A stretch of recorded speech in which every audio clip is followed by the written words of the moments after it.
السلام علیکم every one.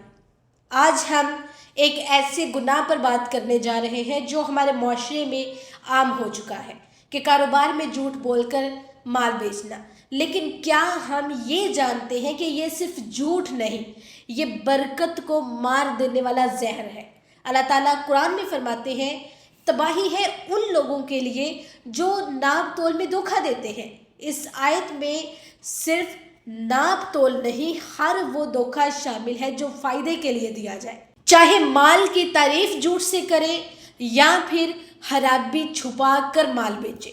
رسول اللہ صلی اللہ علیہ وسلم نے فرمایا، جس نے دھوکہ دیا وہ ہماری امت میں سے نہیں۔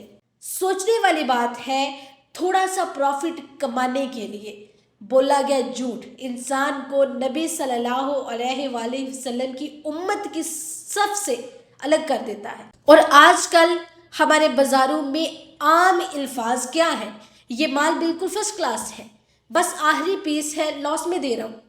اللہ کی قسم، اس سے بہتر چیز آپ کو کہیں نہیں ملے گی، جبکہ اندر سے ٹوٹے ہوئے پارٹس، ہائڈن فالٹس اور جھوٹی تعریفوں سے بڑی ہوئی مارکیٹنگ، یہ سب دھوکہ ہے اور دھوکہ حرام ہے۔ اور یاد رکھیں، اس طرح بیچا ہوا مال، اس میں کیا ہوتا ہے، آپ کے رزق میں سے برکت اٹھ جاتی ہے، آپ کا دل سخت ہو جاتا ہے، آپ کی دعائیں قبول نہیں ہوتی، آپ کا رزق تنگ ہو جاتا ہے اور گناہ آپ کے بڑھتے چلے جاتے ہیں۔ انسان سوچتا ہے آج تھوڑا جھوٹ بول کر زیادہ کما لیا، لیکن اصل میں اس نے اپنی قسمت سے برکت کا دیا بجھا دیا۔ اب اس کا حل کیا ہے؟ نمبر 1، سچا کاروبار۔ خرابی جو بھی ہو مال میں اسے واضح بتانا، منافع کم ہو جائے، برکت کم نہیں ہونی چاہیے۔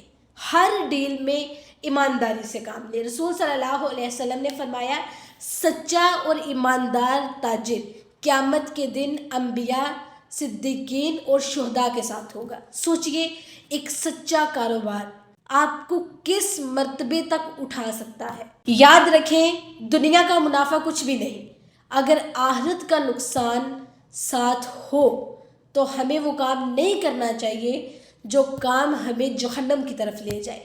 اپنے کاروبار کو حلال، صاف اور سچائی سے چلائیں، کیونکہ رزق اللہ دیتا ہے، لوگ نہیں۔ اللہ ہم سب کو سچائی اور ایمانت داری کے ساتھ اپنا کام کرنے کی توفیق عطا فرمائے۔ آمین۔